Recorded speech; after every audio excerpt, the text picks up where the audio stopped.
Substitution reaction पे polar solvent, aprotic solvent, non polar solvent कैसे nucleophilic substitution पे impact डालता है, इसको हम सीखेंगे। तो यहाँ पे एक क्वेश्चन दिया हुआ है, बहुत इंटरेस्टिंग क्वेश्चन है। आपको यहाँ पर which of the following solvents will must likely favour an SN1 mechanism. सबसे इंपॉर्टेंट बात है कि जो SN1 मैकेनिज्म है न्यूक्लियोफिलिक सब्स्टिट्यूशन यूनिमॉलिक्यूलर, यहाँ पे कार्बोकैटायन का फॉर्मेशन होता है। अब जब भी कार्बोकैटायन का फॉर्मेशन होगा, तो अगर कोई सॉल्वेंट है जिसको सॉल्वेट करे, उसकी स्टेबिलिटी बढ़ाएगा, जो एनर्जी जो होगी उसकी कम करेगा, तो वहां पे रेट ऑफ रिएक्शंस वहां पे बढ़ेगी न्यूक्लियोफिलिक सब्स्टिट्यूशन, क्योंकि वहां पे ज्यादा से ज्यादा कार्बोकैटायन का फॉर्मेशन होगा और प्रोडक्ट की संख्या ज्यादा हो जाएगी, तो रेट ऑफ जो न्यूक्लियोफिलिक सब्स्टिट्यूशन बढ़ जाएगी। तो सॉल्वेंट कैसा होना चाहिए जो कार्बोकैटायन को स्टेबलाइज करे। स्टेबलाइज कौन करेगा? पोलर प्रोटिक सॉल्वेंट उसको स्टेबलाइज करेगा by solvation and hydrogen bonding, जिसकी वजह से polar protic solvent important play role करेगा for stabilization of carbocation in SN1 mechanism. तो यहाँ पे आपको पता है एसीटोन जो कि पोलर सॉल्वेंट है, लेकिन यहाँ पे हाइड्रोजन बॉन्डिंग करने की एबिलिटी नहीं है, तो this solvent is polar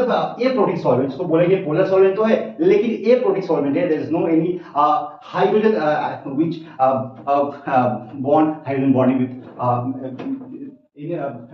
carbocation. यहाँ पे कहने का मतलब है कि यहाँ पे जो हेक्सेन है, हेक्सेन नॉन पोलर सॉल्वेंट है, डाई इधर भी नॉन पोलर सॉल्वेंट है, और यहाँ पे वाटर दैट प्रोटिक सॉल्वेंट है, और ये हाईली पोलर सॉल्वेंट है that's can stabilise carbocation and solvent effectively, and reaction rate of SN1 increase tremendously. So this is correct answer for this question. तो यहाँ पे एक क्वेश्चन था, एक और भी क्वेश्चन है यहाँ पे कि SN2 रिएक्शन है, increasing the polarity of the solvent generally decrease the यहाँ पे रिएक्शन रेट हो जाएगा। लेकिन एक बात और है कि जो यहाँ पे कौन सा सॉल्वेंट SN2 रिएक्शन को इंपैक्ट डालेगा, तो यहाँ पे भी आपको पता होना चाहिए कि जो SN2 मैकेनिज्म होती है, जो बाइमॉलिक्यूलर इसकी कैरेक्टरिस्टिक्स होती है, और यहाँ पे ट्रांजिस्ट का फॉर्मेशन होता है, और उस कंडीशन में अगर पोलर सॉल्वेंट लेते हैं तो ठीक है, इंपैक्ट डालेगा, रेट को एनहांस करेगा, लेकिन सॉल्वेंट का जो नेचर होना चाहिए वो एप्रोटिक होना चाहिए।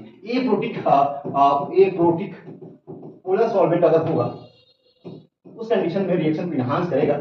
ये वाला सॉल्वेंट कैसा होना चाहिए? एप्रोटिक सॉल्वेंट होना चाहिए। DMSO डाइमिथाइल सल्फा ऑक्साइड अगर होगा, इस तरह से होता है, तो that will be aprotic polar solvent, और यहाँ पे that can be stabilise both consistent as well as not impact on nucleophilicity, nucleophile reactivity। Nucleophile को इंपैक्ट नहीं डालेगा, उसको सॉल्वेट नहीं करेगा, फ्री रहेगा reactive toward the electrophilic carbon. तो यहाँ पे अगर आपने पोलर प्रोटिक सॉल्वेंट लिया है, वो न्यूक्लियोफाइल को हाइड्रोजन बॉन्डिंग बनाएगा और उसको घेर लेगा और उसी रिएक्टिविटी को कम कर देगा। That's why it can not be react with the electrophilic carbon, and that's why nucleophilic substitution reaction will be decrease.